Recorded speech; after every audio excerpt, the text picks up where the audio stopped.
Modifier sa voiture, vrai gain ou gros gâchis? Alors, j'entends souvent comme argument, Erwan, que les ingénieurs chez les constructeurs ont déployé du temps, des moyens pour concevoir, développer, optimiser leur voiture. Donc, pour qui se prend le propriétaire de la voiture pour croire savoir mieux que ces ingénieurs-là? Qu'en penses-tu? Bah, c'est une bonne question. Et moi, mon contre-argument à ça, c'est que la voiture, mettons, je sais pas, prenons un exemple ultra lambda, une Porsche 911, vu que j'en ai parlé dans le dernier épisode. Euh, la voiture est faite pour plaire à une palette extrêmement large de personnes. Hmm. Des personnes qui vont vouloir avoir une sportive confortable, des personnes qui vont vouloir avoir une voiture confortable un peu sportive, des gens qui vont vouloir voilà différents attributs qui ont différentes utilisations. Et donc, si l'ingénieur propose des produits extrêmement pointus dans un sens ou dans l'autre, très pointus dans le confort ou très pointus dans la performance ou dans d'autres thèmes, bah forcément la largeur de l'audience ou de clientèle potentielle se réduit. Donc on a énormément de voitures qui, même en étant par exemple des sportives, vu que c'est ce qui nous intéresse, sont mine de rien assez génériques. Donc si quelqu'un, nous par exemple, vu qu'on est un peu adepte de la modification quand même, eh ben, on a envie de personnaliser un peu plus notre voiture à notre goût, eh ben, on va la modifier. Alors, si je voulais me faire l'avocat du diable, je te dirais que tu as choisi pile le modèle qu'il fallait pas. Parce que la 911, elle se décline en combien Alors c'est vrai, de saveurs différentes. Il y a la Carrera c'est de vrai. base, la GTS, la Carrera T, GT3, GT3 Touring, Turbo, Turbo S, et je suis sûr que j'en oublie une ou deux. Targa, tiens, T'as Cabriolet. 100% raison. Oui, c'est vrai que t'as 100% raison. C'est vrai que quand j'ai dit ça, j'avais en tête la 911, on va dire, alors c'est pas péjoratif, mais moyenne, genre une Carrera S, quoi, ou une Carrera 4S. Hmm. Voilà. Mais en réalité, t'as raison, et c'est pour ça d'ailleurs, j'ai vu ça posé dans les commentaires du dernier épisode. Quelqu'un qui demandait pourquoi est-ce qu'il y avait autant de modèles de Porsche 911. Eh Bah, ben c'est voilà. justement pour plaire à tout le monde. Ouais. Voilà, c'est effectivement la réponse pure et simple. Mais, je vais prendre un exemple. Allez, on va rentrer dans le vif du sujet. La Porsche 997, donc génération 2008-2012 à peu près, Hmm. quelque chose comme ça, euh, a un échappement et un moteur et une formation de l'échappement, c'est pas le mot, mais une mise au point qui fait que le moteur fait très peu de bruit. Ça fait pas beaucoup de son, une 997, Carrera S, tout ça, une phase 1, phase 2, et même tu vas essayer une 997 GTS, donc qui va être l'entre-deux entre la normale et la GT3. C'est des voitures qui font pas de bruit. Je crois Tu il les y é- avait pas l'option déjà du PSE, le Porsche Si, Sports Exhaust. mais ça change vraiment pas grand chose. Ah ouais.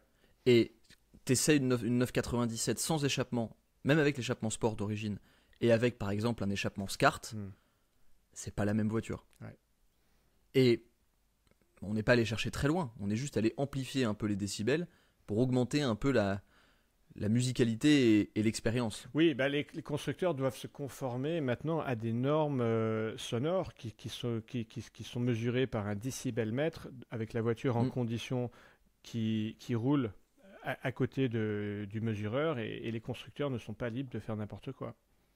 Oui, absolument. Et chez Alors Ferrari, c'est après, encore pire aujourd'hui. ouais, Les voitures sont étouffées et ce serait bon, complètement... pas que chez Ferrari. Oui, c'est de plus en plus compréhensible qu'un client change l'échappement dès qu'il reçoit la voiture. Mm. Mais en fait, la question c'est plutôt déjà dans quel but on modifie les voitures. Est-ce que ça peut être. Je pense qu'il y a différentes manières de modifier des voitures. Il y a bon, déjà la manière esthétique, qui conviendra au bon ou au mauvais goût de chacun. Ensuite, il y a la partie performance. Mm. Alors moi, je mets deux catégories dans la performance. Il y a la partie moteur, de manière, on va dire, assez générique. On pourrait parler de reprogrammation moteur, par exemple, qui est très populaire en ce moment et depuis pas mal d'années sur notamment les moteurs turbo. Euh, et on a la partie performance, mais sur les liaisons au sol. Mm. Suspension, frein, cylinder block, barre anti-roulis, autres. Donc pour moi, je mets un peu ces trois catégories. Alors bon, modifier sa bagnole de manière esthétique, c'est au goût de chacun. On, on a tous les extrêmes. J'irai plus loin que tous les goûts sont dans la nature. Je pense qu'il y a une catégorie où systématiquement on va améliorer le look objectivement de la voiture. Je pense aux élargisseurs de voie et dans une moindre mesure des ressorts courts. Oui, c'est vrai. Alors, pas des ressorts tellement courts que la voiture est plaquée au sol, hein, mais une petite baisse subtile de la hauteur de caisse. Pourquoi? Parce qu'évidemment, quand les jantes remplissent totalement le passage de roue, donc avec des élargisseurs de voie qui vont pousser les jantes pour être à fleur de la carrosserie, et quand on va baisser la carrosserie pour que là aussi il n'y ait pas cette distance entre le haut du pneu et le début de la carrosserie, bah, on peut argumenter que objectivement c'est plus joli. Alors pourquoi le constructeur il fait pas ça? Bah, parce qu'il doit prévoir tout un domaine d'utilisation divers et variés de la voiture, et là je pense aux chaînes de neige. Donc un propriétaire qui a la certitude qu'il ne va pas emmener sa voiture à la neige, qu'il ne va pas devoir monter des chaînes de neige, bah, il peut tranquillement élargir de 5 mm par côté ses voies et légèrement faire rabaisser sa voiture, et il ne paiera aucune pénalité. C'est sûr, et c'est vrai que ça, j'avais pas pensé à ça, c'est vrai que dans l'esthétique, moi j'étais un peu resté sur, je sais pas moi, tu sais, changer une grille, rajouter un aileron, un béquet, chromé, déchromé, voilà, des choses comme ça. Remarque, même changer la couleur d'une paire de jantes, hein, ça peut être de la modification esthétique, et il y a plein de voitures sur lesquelles ça fait sens. Mais oui, déjà, c'est vrai que rien que rabaisser légèrement une voiture pour qu'elle paraisse posée, plus agressive, ça peut réellement transformer le look d'une voiture. J'ai un exemple en tête qui me vient immédiatement. La BMW M4 génération G, donc les actuelles, celles avec les gros naseaux, à l'avant, ont des arches de carrosserie qui sont très prononcées et ont des roues qui sont rentrées dedans. Ouais. C'est horrible. Ouais.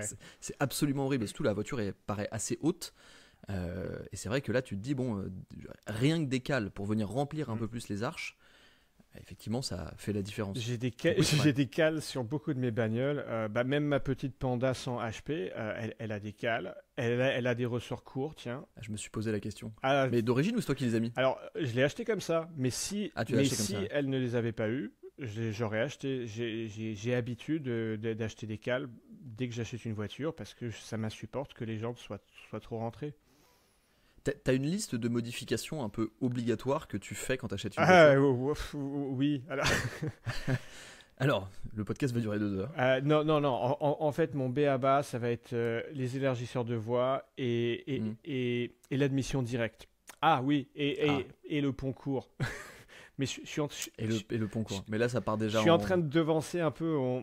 Je te propose, Erwan, qu'on rentre un peu plus tard dans les petites spécificités. Ouais. Parce que je voulais revenir à la question que j'ai posée au début. Si les ingénieurs ont mis autant de moyens et de temps dans la voiture, qui sommes-nous pour changer leur travail? Et là, je suis ingénieur dans l'automobile. Et pourtant, je vais à l'encontre moi-même de cet argument. Pourquoi? Parce que je vois 3 cas de figure. Déjà, il y a un cas de figure de coût. Par exemple, quelqu'un qui va acheter une Lotus Elise génération 1, c'est une voiture qui a été faite pour des critères de coût serrés pour qu'elle se vende bien. Alors ce propriétaire-là, il peut monter des amortisseurs plus haut de gamme qui vont coûter plus cher. Il y en a qui le font, c'est assez courant, ils mettent des Öhlins ou alors des nitrons. Et donc on va avoir un gain qui sera meilleur même que ce soit sur circuit ou sur route, le gain sera objectivement meilleur, simplement ça coûte plus cher. Donc ça c'est un premier cas de figure. Deuxième cas de figure, c'est si le domaine d'usage change par rapport à ce que le constructeur imaginait. Typiquement, quelqu'un qui va emmener sa voiture en track day, il va vouloir altérer le compromis pour rendre le contrôle des masses beaucoup plus ferme, et il va en payer le prix sur la voie publique avec un confort qui sera impacté. Ou alors, tiens, c'était le cas avec ma 540i boîte 6 et sur ma M3 E36 3 litres 2. Ce sont des voitures allemandes qui ont été optimisées pour croiser à 250 à l'heure des heures durant sur l'autobahn. Et donc, ces deux modèles-là ont des sixièmes qui tirent très, très long. Et ce que j'ai fait, c'est que j'ai monté un pont court pour que la voiture soit... Alors, elle reste... J'ai pas mis un pont court de rallye. C'est une voiture qui reste à l'aise pour croiser à 180. Sans que le moteur gueule. Simplement, elle sera moins à l'aise à 250. Mais personne, concrètement, malheureusement... Dans la vraie vie, tu l'utilises jamais. Oui, faire une pointe à 250, on peut en parler, mais croiser des heures durant à 250, ça n'existe pas en France, ou alors on termine sur la page 1 d'un journal local. Comme C'était quoi? C'était Sport Auto qui avait fait ça? Putain, ouais, Qui avait relié Paris à Monaco, je en crois. 99, à l'époque de la sortie de la 996 GT3. C'est ça, contre une série 7, non? C'était pas ça? Et je crois qu'ils étaient juste contre le chrono. Ah ouais? Je suis pas sûr, souvenir. je suis pas sûr. T'as peut-être raison. J'ai un doute. Mais mythique ce truc-là, ça avait fait un tollé. Il y avait peut-être une voiture ouvreuse, tiens. Douce époque. Une grosse BM. Oui, douce époque, comme tu dis. Ça me fait penser, je fais une aparté. Les gens ont dit qu'ils aimaient bien les apartés, donc je vais continuer Ouais, les c'est bien apartés. les apartés. Mon pote Loïc, dont je pense parler régulièrement dans ce podcast, hier m'envoie. Mon pote Loïc, c'est celui avec qui je vais tout le temps au Nord, avec qui on s'envoie des annonces et des bêtises à acheter toute la journée. Hier, il m'envoie pas une photo de lui en train de démonter la banquette arrière de sa M4 pour gagner du poids, tu vois, Ouais. alors que c'est et en fait c'est sans fin, c'est absolument sans fin, sachant qu'à la base, pour expliquer, il avait deux voitures, il avait une A110S qui était bien préparée avec justement des suspensions, une admission, voilà, la voiture elle commençait à aller très très vite, trop vite pour la route et très vite sur la piste. Et du coup, il s'est dit en fait finalement qu'il voulait garder un compromis très fun il voulait garder une voiture fun partout. Et du coup, il a acheté une M4. Sauf qu'au début, la M4 était stock. Et maintenant, la M4, elle a des KW, donc des suspensions à 3500 balles. Elle a déjà une ligne d'échappement. Elle est déjà, enfin voilà, il y a déjà 1000 trucs dessus. Et visiblement, c'est pas terminé. Ouais. Mais l'image de la banquette hier, ça m'a fait trop rire. Ouais, chacun décide bon dimanche. de son compromis. Et le Exactement. troisième cas de figure, c'est quand le profil d'utilisateur va changer. Par exemple, ma Porsche 996, elle a été étudiée et vendue neuve à un profil de clientèle qui était des banquiers, des avocats. Moi, je suis ni banquier ni avocat. Je suis un passionné de bagnole, donc le compromis va pas être le même. C'est pour ça que j'ai un échappement bruyant. C'est pour ça que j'ai des supports moteurs semi-rigides qui envoient des vibrations dans la voiture qui auraient fait se plaindre le banquier à l'époque quand la voiture était vendue neuve. Mais voilà, c'est pas le même cahier des charges aujourd'hui. Complètement. Moi, je vois la manière. Déjà, si je reviens un peu en arrière, moi, il y a eu un moment où j'ai été confronté à l'intérêt de la modification de voiture. C'était quand j'ai débuté ma chaîne YouTube, il y a eu toute une période que les gens apprécient énormément, où je collaborais avec une entreprise qui s'appelle Breeze Motorsport en Bretagne, et donc spécialiste BMW et Porsche. Et lui était vraiment calé dans l'amélioration du châssis. Donc vraiment l'amélioration des trains roulants, comment faire qu'une voiture, il la prend telle qu'elle, il va faire en sorte il va la modifier de telle sorte à ce qu'elle soit mieux maintenue, plus efficace, ou réglée d'une certaine manière, réglée un peu sur mesure pour le propriétaire. Et moi à l'époque, je savais pas que ça existait ça. Donc j'ai découvert ça. Et alors j'ai découvert ça par deux biais. Le premier biais, c'était la rénovation et la restauration du Z3M coupé qui m'a été confié pendant 1 an et demi. La voiture est arrivée, elle était d'origine, rouillée, tout ce qu'on voulait venait d'Allemagne. Elle a été modifiée elle a été entièrement restaurée, remontée avec des suspensions. Donc c'était des Bilstein B8, des ressorts courts HR, donc qui vont venir effectivement rabaisser légèrement la voiture, des ressorts un peu plus fermes que d'origine, sans perte de confort. Des cylindres blocs Powerflex, violets, donc des streets, donc qui vont venir justement rigidifier un peu tout le châssis de la voiture et donner un peu plus de remontée d'informations. Les cylindres blocs, c'est les parties de caoutchouc dans les éléments de suspension qui servent à amortir les chocs et qui sont très utiles sur la route et que typiquement les voitures de course n'ont pas. C'est ça, voilà, une voiture de course, on n'a pas besoin qu'elle absorbe des chocs, donc elle va être, on va être ce qu'on appelle montée en rigide. Ouais. Donc c'est plus de la gomme, c'est du métal en général. Et du coup, donc ce Z3M, échappement, cale, donc elle avait exactement ce que tu as dit. Et là, je me suis rendu compte, déjà le Z3M coupé, tout le monde a toujours dit que c'était une voiture quand même assez vivante, pas très efficace, qui se tord un peu dans tous les sens. Là, on avait complètement supprimé ça. C'était devenu, et des bons pneus aussi, mettre des bons pneus fait partie d'une modification absolument essentielle. Et d'un coup, j'avais une caisse qui était hyper efficace, hyper fun. Alors, avoir mis des très bons pneus dessus, ça faisait aussi que quand tu perdais le grip, en général, c'est que c'était déjà un peu loin. Mais la voiture était absolument géniale à conduire. Et sans perte de confort, Juste, c'était mieux. Et la deuxième fois et du coup, là, j'ai pu vivre avec cette voiture pendant assez longtemps. Et aujourd'hui encore, ce Z3M coupé dans ce setup reste l'un de mes coups de cœur ultimes. Pour des raisons que j'ai déjà évoquées précédemment. Et la deuxième fois où ça m'a vraiment choqué, Maxime donc de Braise Motorsport avait l'habitude de modifier pas mal des voitures, et notamment ses voitures personnelles. Il a modifié plusieurs GT3, donc 991 phase 1, donc avec le 3 litres 8 qui fait 500 chevaux, et 991 phase 2, donc c'est des voitures de entre 2013 et 2016 à peu près, 2014, 2015 dans ces eaux-là. Et il avait justement modifié il avait mis un train avant avec des rotules, donc pour vraiment avoir une direction qui soit extrêmement directe. Enfin, c'est pas exactement ça, mais pour avoir des remontées d'informations qui soient extrêmement directes. Il avait modifié les suspensions et fait une grosse modification sur la voiture.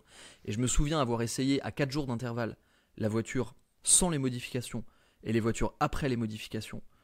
Et d'un coup, bon, pourtant une GT3 sur route c'est pas lent, hein, mais la voiture elle volait sur la route. C'était incroyable. Et t'avais tous les espèces de petits mouvements de caisse un peu légers qui vont être là naturellement mis par le constructeur pour garder un peu de confort, garder un peu de souplesse dans les réactions, que ce soit pas trop énervé non plus. Là tout ça c'était supprimé, mais la voiture était toujours aussi entre guillemets facile à conduire. Juste t'avais l'impression qu'elle volait sur la route. Et là vraiment ce jour-là je me suis dit ah ouais, en fait modifier des voitures quand tu sais ce que tu fais évidemment c'est extrêmement cool. Ouais, totalement. Si je peux abonder avec un autre exemple, c'est Christophe Thériault qui s'occupe de ma 996. C'est une boutique qui fait de la compétition Porsche 911. Ils font surtout ça avant de faire les voitures de route. Je lui ai amené ma bagnole, je lui ai décrit mon style de conduite, c'est-à-dire que j'aime bien attaquer sur des petites routes, je suis relativement à l'aise avec les survirages, etc. Donc il m'a fait une géométrie sur mesure, et rien que ça, mais ça fait une grosse différence. C'est-à-dire que j'ai un train avant qui est beaucoup plus incisif, la voiture est beaucoup plus vivante. Alors, c'est toujours un compromis. Il y a toujours, c'est au prix de quelque chose d'autre, toujours. Et là, c'est au prix de la stabilité en ligne droite. Mais c'est pile ce que je lui avais dit. Je lui avais dit que je suis à l'aise avec une voiture vivante qui est moins stable. Et parce que je ne passe pas mes journées à croiser sur autoroute, je voulais une voiture mieux pour attaquer sur des petites routes et qui soit du coup un peu moins bien sur autoroute. Bah, exactement de la même manière. Moi, l'une des premières choses que j'ai fait faire sur ma 968, d'ailleurs qu'il faut refaire parce qu'après le Nürburgring, là, ça a un peu bougé. Ça reste des vieilles voitures. Voilà, je pense qu'une Géo, ça bouge un petit peu. Ouais. Mais moi, j'adore des voitures avec un train avant très incisif et un arrière qui va rapidement vouloir décrocher. Ouais. Enfin, pas non plus de manière dangereuse, mais c'est ce que j'aime parce que sur route, je trouve que c'est le meilleur compromis d'avoir un train avant vraiment qui te rentre dans le virage. Donc ça va être plus de carrossage, ça va être voilà un réglage spécifique, et l'arrière avec en général un peu d'ouverture pour que le train arrière soit justement poussé à décrocher légèrement, quoi. Parce que moi j'adore conduire les voitures comme ça. Et c'est vrai que rien qu'une Géo, si je prends l'exemple des Lotus, on a parlé pas mal de fois des Lotus et la dernière fois des Light. Quand tu achètes une Lotus, mais même quand tu achètes tellement de voitures, ça devrait être le premier réflexe de n'importe qui. N'importe quelle caisse. Bon, je ne te parle pas d'une caisse de tous les jours, mais si tu achètes une Porsche, même une un Boxster ou n'importe quoi, ou une M3 ou n'importe quelle voiture de sport, même une traction, une petite voiture, géométrie, c'est le premier truc à faire. Tu vas voir un mec que tu connais qui te fait une bonne géo, qui s'assure que la voiture elle roule droit, et si tu arrives à savoir un petit peu avec l'expérience ou alors de demander certaines choses, certains comportements que tu aimerais retrouver dans la voiture, ou alors que tu fais évoluer au fur et à mesure, c'est absolument à faire. Ça transforme l'expérience de conduite. Une voiture mal réglée et une voiture bien réglée en géométrie, ça peut être deux mondes différents. Ouais, quand j'ai acheté ma 987 Spider, donc c'est une sorte de Boxster plus. T'as eu ça ? T'as eu un 87 Spider ? Ah, c'est trop bien. Ouais. C'est une de mes caisses de rêve. C'est trop bien. Porsche moderne, la plus légère. C'est super. C'est très communicatif et il faut pas croire que ça capote, parce qu'elle a une capote très légère qui gagne plusieurs dizaines de kilos, il me semble, sur le toit électrique. C'est une capote manuelle. Alors, quoi. C'est manuel, mais c'est pire que manuel, c'est-à-dire ça se monte un peu comme on monterait une tente. Donc beaucoup de gens passent à côté de ce modèle en se disant c'est rédhibitoire, mais faut savoir que ça prend 1 minute. Alors, pour certains, ça va être inacceptable parce qu'une capote électrique, ça prend 10 à 12 secondes. Mais une minute, c'est pas la mort. Et en fait, j'appréciais beaucoup l'engagement dans ce rituel de devoir travailler une minute sur ma voiture. C'est pas 10 minutes, les gars, c'est une minute. Ouais, ouais. Non, je comprends. Et puis en Et plus, pour rebondir sur le. pardon, Vas-y. ce que je disais sur ce Boxster Spider, c'est que je l'ai acheté. Elle se comportait de façon alarmante. Alors, tu parlais de survirage tout à l'heure, et je suis d'accord avec toi, j'ai les mêmes préférences que toi, mais là, ça partait en couille direct. C'était clairement malsain.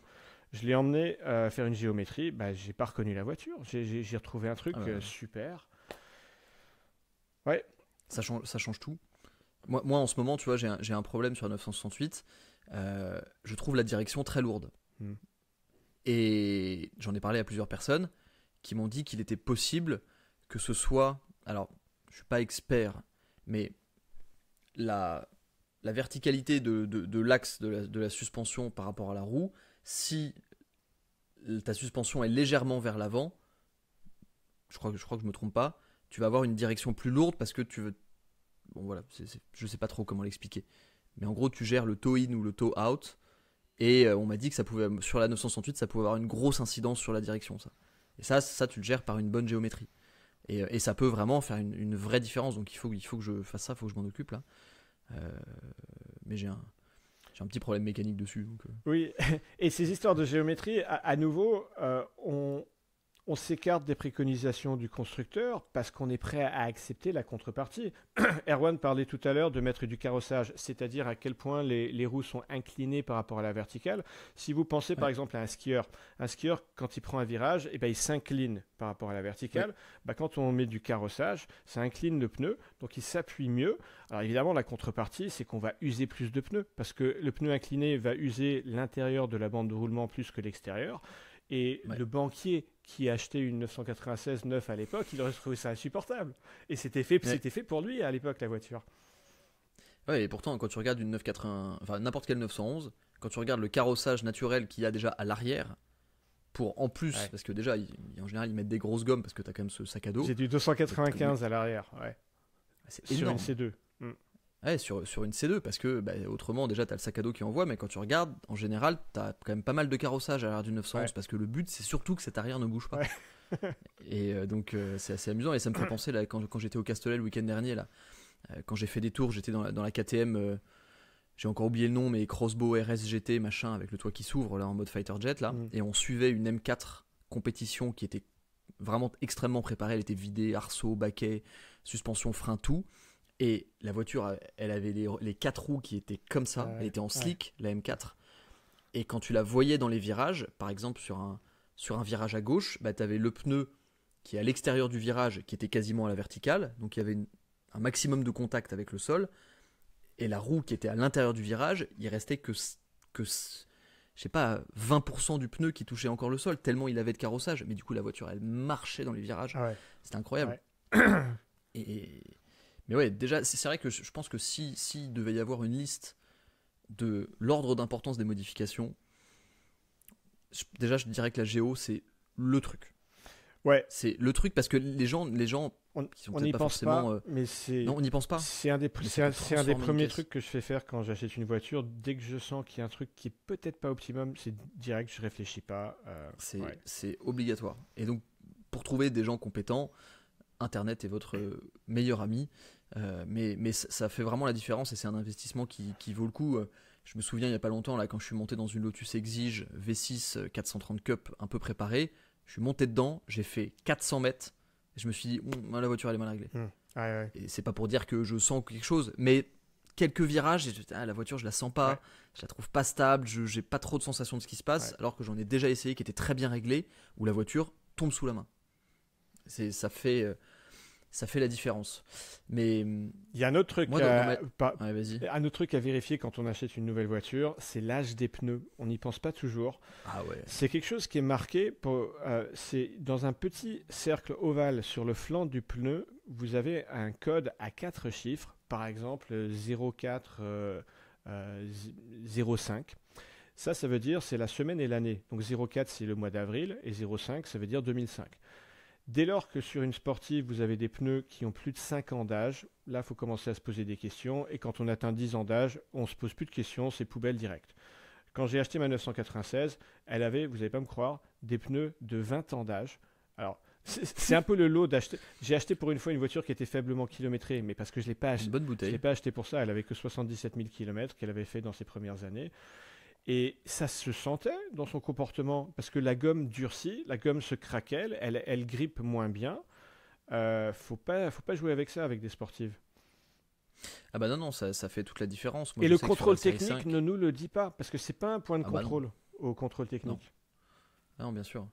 Non, mais les pneus, la qualité des pneus, ça c'est pareil, c'est un truc qui transforme tout, Ah hein. mais pareil, si vous achetez une voiture qui a des pneus chinois, alors déjà, faut peut-être pas acheter cette voiture-là parce que le propriétaire d'une sportive qui a mis des pneus chinois budget, on peut se demander quelles autres économies il a fait sur la voiture.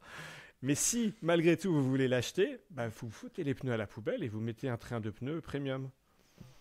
Sauf Ah oui, bah oui. sur Ah bah oui, je sais ce que tu vas dire. l'acheteur de BMW a quand même une tendance à limiter le grip de l'arrière, Oui. pour des raisons évidentes. Mais ça c'est différent J'en suis, parce que j'en suis coupable. quand, oui, bah, sur ma Panda 100 HP, j'ai des pneus chinois et je compte pas en changer parce que justement j'ai envie Ouais, qu'elle non. ait peu de grippe.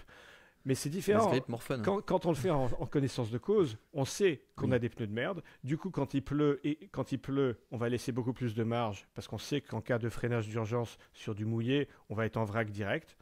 Donc c'est différent, on compense. Clairement. Et pour revenir sur la liste des modifications, c'est vrai. Après, le truc aussi d'avoir essayé pas mal de voitures modifiées. Alors évidemment, il y a une question de coût dedans.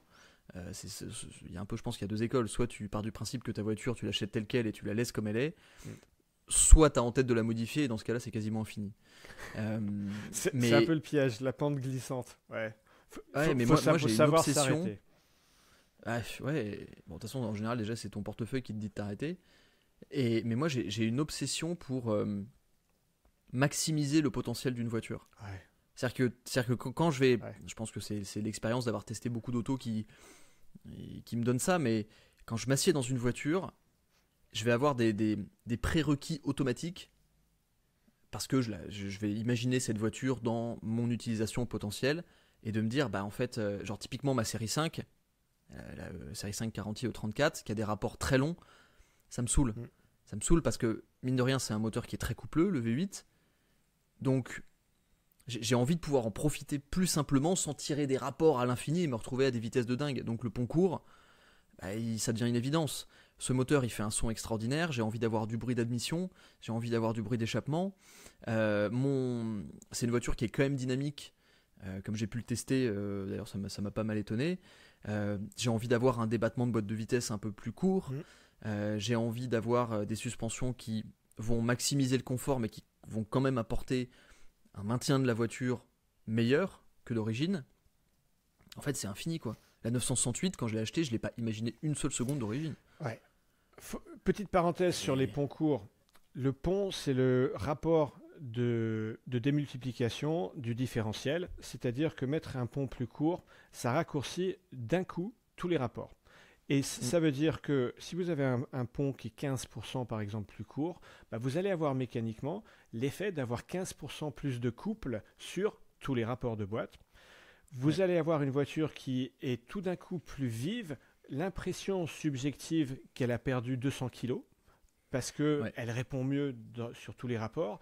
Vous allez pouvoir, alors pour certains c'est peut-être un inconvénient, mais pas pour des gars comme nous, vous allez jouer plus souvent de la boîte. Et ça, c'est un vrai plaisir. C'est pour ça qu'on achète des boîtes manuelles. Et certains pourraient croire que ça va aggraver la consommation, notamment sur autoroute, parce qu'à une vitesse donnée, il est vrai que le moteur va tourner plus vite en régime, ce qui impacterait la consommation. En réalité, ce n'est pas aussi simple.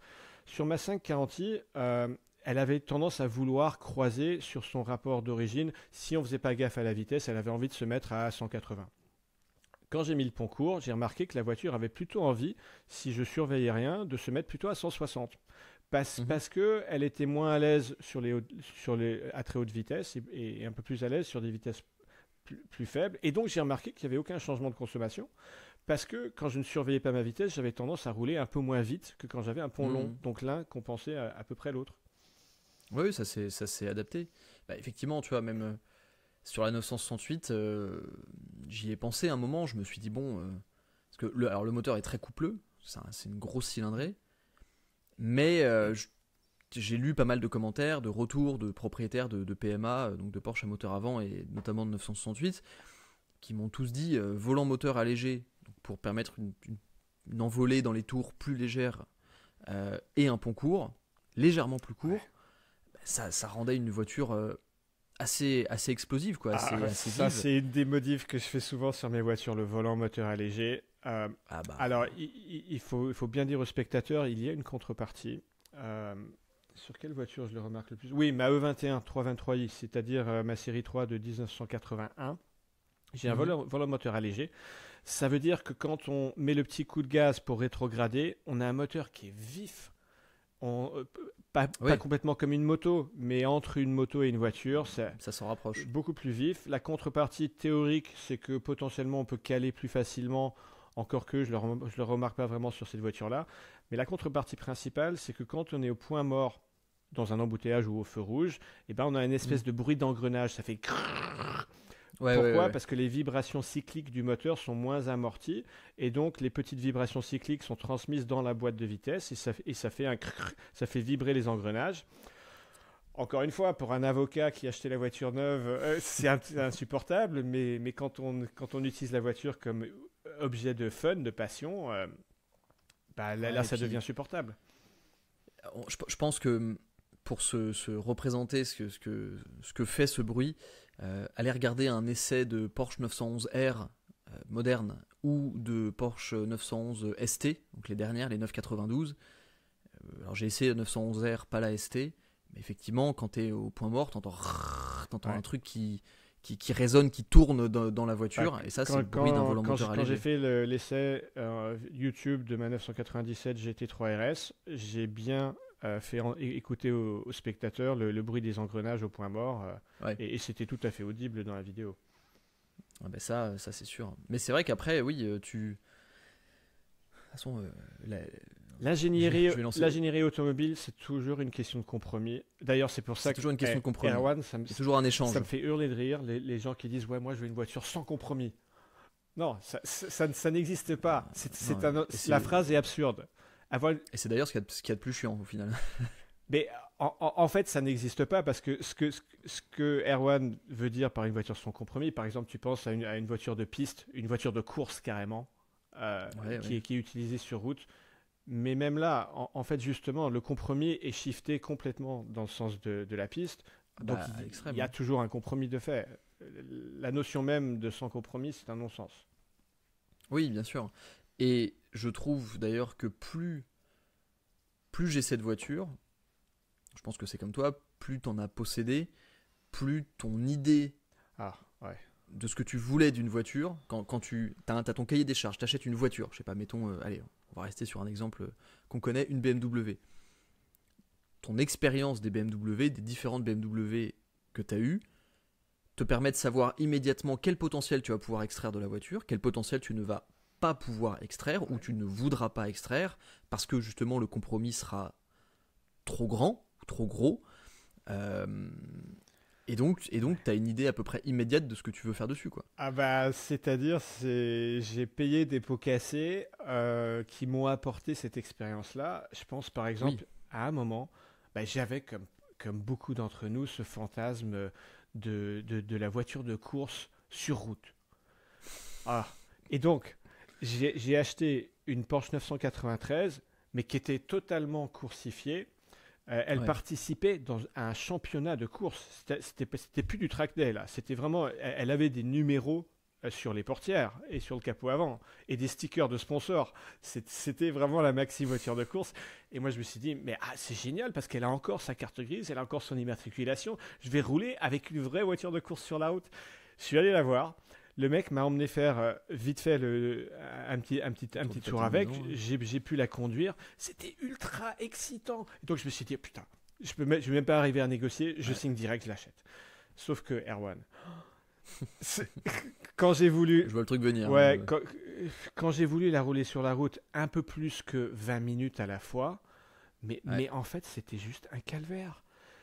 Alors d'abord, je pouvais même pas rouler vite avec parce que la suspension était tellement raide que dès qu'on n'était plus sur un billard, en fait, il fallait lever le pied. Donc, c'était inexploitable d'abord d'un point de vue suspension. Le boucan, alors pendant 20 minutes, c'est ultra excitant. On a l'impression d'être aux 24 heures du Mans sur les Hunaudières. Mais au-delà de 20 minutes, c'est juste insupportable. Les éléments de confort, il n'y avait rien. Je veux dire, il n'y avait pas de moquette, pas de trucs sur le plafond, pas de clim évidemment, il n'y avait même pas de ventilation, il y avait un petit tube qui rentrait dans l'habitacle, donc si on roulait pas vite, on n'avait pas de ventilation. Dans les embouteillages au mois d'août, c'était complètement inusable. Bref, je l'ai vendu au bout de 3 mois, grosse erreur, mais qui a été une expérience d'apprentissage. Ben oui, moi je pense aussi à ma 968, tu vois. Alors, de base, la 968 est déjà une voiture qui est très performante, parce que sur la route, ça va très très vite. Comme c'est très équilibré, ça va très très vite. Mais, alors, en modifiant les cylindres blocs, en mettant des grosses barres stab, en ayant des suspensions, etc., j'ai aujourd'hui une voiture qui est ultra à l'aise à partir de 90 km/h. Et le problème, c'est que ça va déjà trop vite. Et la raideur générale de la voiture, alors qui n'est pas ultra raide, mais il y a aussi une question de suspension qui ne sont pas à mon goût, parce qu'il y a d'autres suspensions plus chères qui vont amener plus de confort et plus de maintien. Mais là, actuellement, la voiture, le setup ne me convient pas complètement parce que pour la rouler un peu normalement à basse vitesse, ça se fait largement. Je la roule tous les jours, la voiture, c'est mon daily. Mais, tu vois, quand tu passes sur un dos d'âne, quand tu passes sur une imperfection sur la route, quand tu es en ville, quand machin, c'est lourd. Ouais. C'est saoulant, quoi. Et tu sais, parfois, même, moi, je suis quelqu'un qui fait extrêmement attention à mon passager. Quand j'ai quelqu'un qui rentre en voiture avec moi, t'as l'impression que je conduis avec des gants blancs, quoi. Tu vois, je fais hyper attention, pas d'à-coups, pas de machin, j'évite les trous et tout. Je sais pas, je fais ça pour faire attention. Et avec la 968, c'est compliqué de faire attention. Ouais. Si tu vois je vois une imperfection sur la route, je regarde le plafond, je serre les dents, quoi. Tu vois, ça va faire bam. C'est là genre, pardon. J'ai connu ça avec à l'époque ma 993 en suspension Cup, c'est-à-dire suspension piste. Alors je l'utilisais sur la piste, donc ça allait très bien, mais en effet, c'était casse-couille sur petite route. Et d'ailleurs, pour parler d'achat de voitures et d'achat de revente rapide, n'oubliez pas que si un jour l'envie vous prend d'acquérir une voiture d'occasion, pensez à vérifier son historique sur Car Vertical, le sponsor du podcast. Alors, on veut tous éviter les erreurs coûteuses et trouver la bonne voiture plus rapidement. En rentrant le numéro VIN d'une voiture sur Car Vertical, on obtient un rapport d'historique détaillé qui aide à prendre une décision. Alors, kilométrage modifié, photos d'archives, dommages masqués, comme sur cette Audi A5 par exemple, qui a été accidentée puis reconstruite, masquée, importation douteuse, vol. Car Vertical recense tous les potentiels défauts d'une voiture et affiche surtout sa vraie valeur. Avec le code TGD20, avec le code TGD Alex, vous avez 20% sur votre prochain rapport Car Vertical, le lien est en description. Utilisez-le, plus vous l'utilisez, plus ça soutient le podcast. Yes. Pas le bon code promo. Oui. Alors, on a la chance d'être accompagné par Car Vertical sur nos différentes plateformes. On est triplement accompagné. On a chacun notre code promo perso et on a un code promo en commun. Exactement. Mais là, le code du podcast, c'est bien TGD Alex. Ouais, utilisez celui-là. La dernière étape de la modification de voiture, parce qu'on a parlé du châssis, on a parlé des améliorations, etc. Mais il y en a une qui est quand même un peu importante, sur laquelle moi je me sens concerné, sur laquelle toi tu es concerné aussi, et sur laquelle tu as déjà fait des sujets vidéo bien complets, c'est le swap. Carrément changer de moteur. Eh oui. Ça, c'est la modification du boss final, ça. Ah, putain, ça me fait penser tout de suite à une bagnole que j'ai eue. Une BMW E9, donc c'est le grand coupé des années 70. J'avais une 3 litres CSI. C'est l'ancêtre de la série 6, quoi. C'est ça. Avec le nez de requin qui est très gracieuse, très élégante. Mais la mienne, elle était équipée d'un S38 B38, c'est-à-dire moteur de le 600 lignes de la M5 E34, la M5 des années 90, en version 3 litres 8. Mais mon Dieu, comment ça allait bien. On aurait dit que le moteur était à sa place, à son aise, que c'était fait pour. Ça doit marcher. Mais une tonnasse. Ça marche super. Mais la E9, c'est un coupé qui est assez lourd. Hein. Donc le moteur n'était pas de trop. c'est pour ça que Ouais. c'était pas un truc caricatural ou exagéré. Il fallait du couple pour propulser la masse de la bagnole et ça allait très bien. Ouais. Moi, je pense honnêtement, alors peut-être que je m'en fais une idée peut-être un peu trop importante, mais déjà la E9, moi, c'est une de mes voitures préférées parce que je trouve qu'en termes de ligne, une E9, c'est absolument fantastique. C'est tellement pur, tu sais, c'est étroit comme voiture, c'est tout en longueur, j'adore ces voitures-là. Il y a pas longtemps, on a fait un événement là avec le garage Overdrive. Il y avait une E9 CSL, Hmm. donc la version Il y en CSL, a donc une coupé que sport j'ai fait lightweight. un essai sur ma chaîne. Magnifique. Ah oui, en Hmm. plus, exactement. Et là, c'était une des, je crois, 150 premières CSL, orange, neuve la caisse. Mais quand je te dis neuve, c'est neuve, utilisée, hein, Hmm. mais neuve. Elle a été intégralement refaite et tout.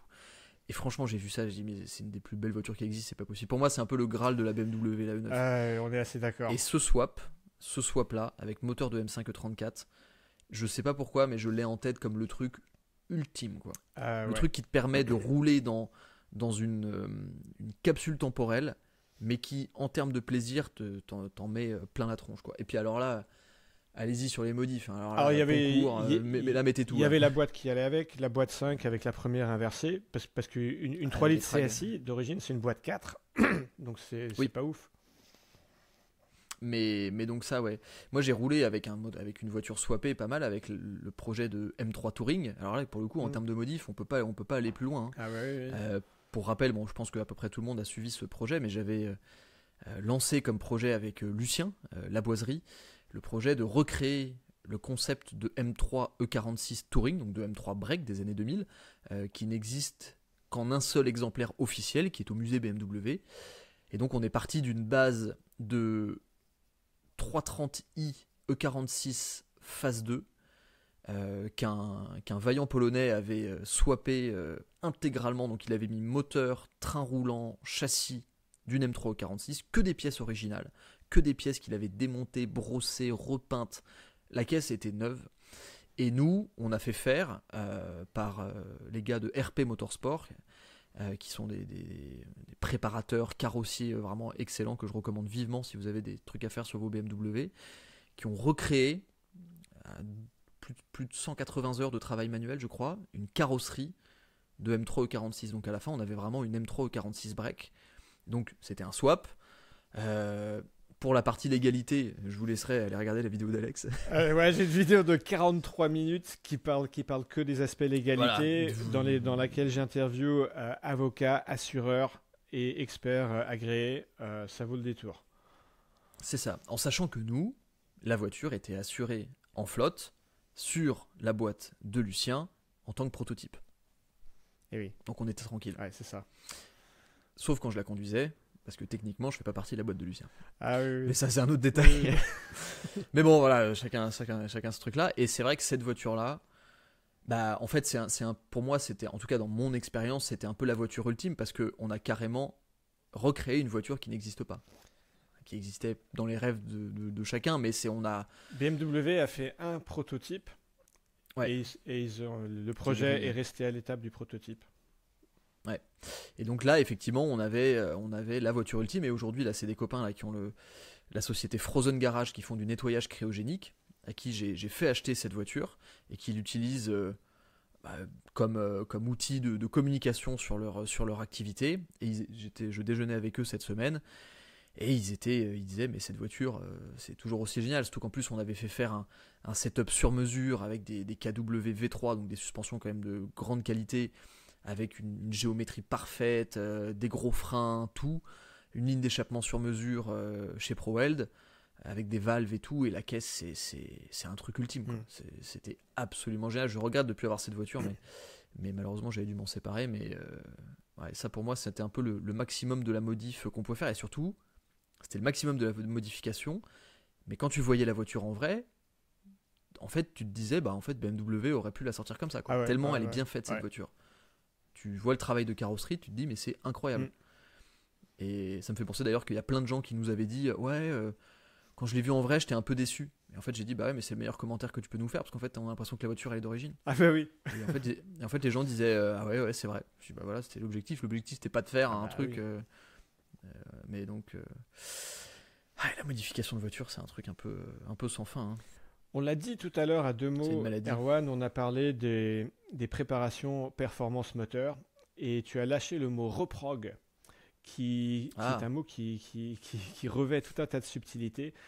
Souvent, les gens veulent savoir quel est l'inconvénient, quelle est la contrepartie de faire des reprogs. D'abord, une reprog, qu'est-ce que c'est et pourquoi ça se fait beaucoup aujourd'hui? En effet, comme Erwan a dit, les moteurs sont souvent turbo aujourd'hui parce qu'il y a un Mm. souci de rendement, d'efficience énergétique. Et le turbo, en récupérant la chaleur perdue à l'échappement, permet de récupérer de l'efficience.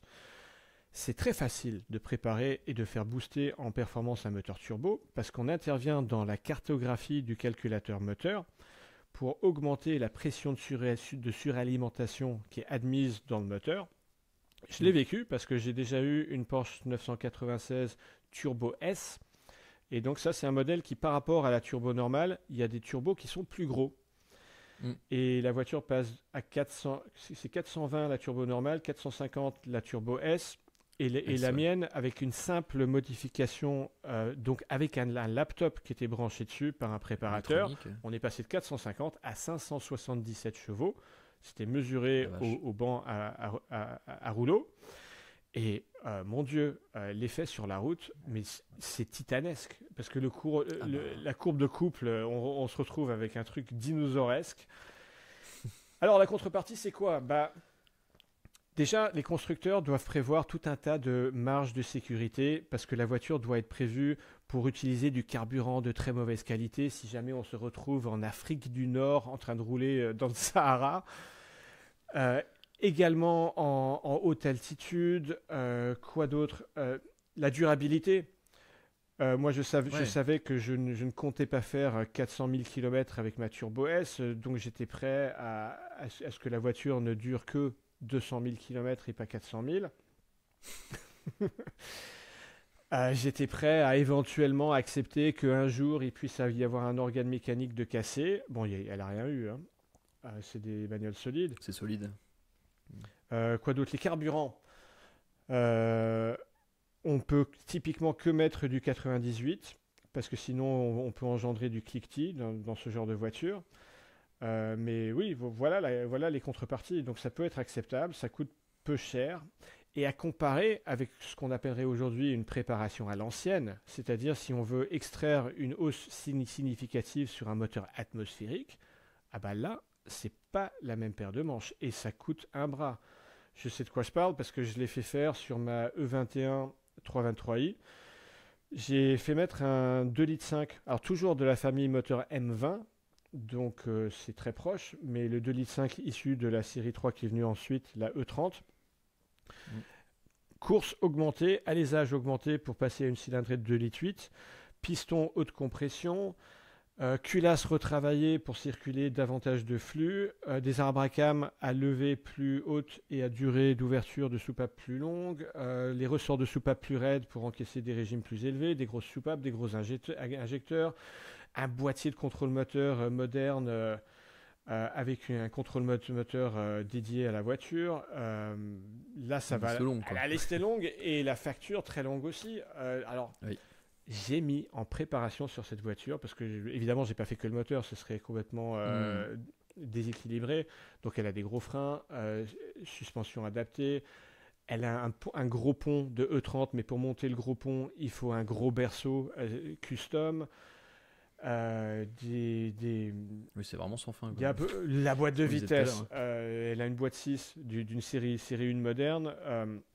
Bref, à peu près tout ce qui est mécanique a été préparé. La C'est voiture, imposable. quand je l'ai achetée, déjà elle coûtait assez cher parce qu'elle était en état concours. Donc je l'ai payé 32 000 euros.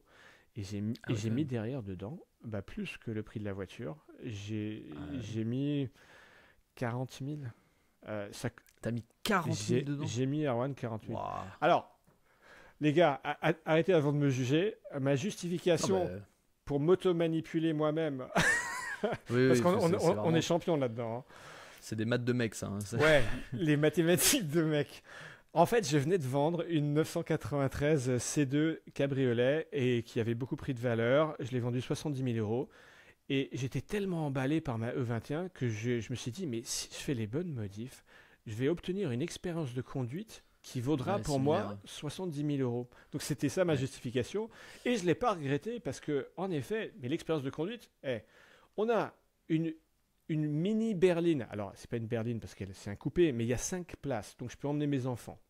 Elle pèse 1 tonne 100, alors que c'est une 5 places.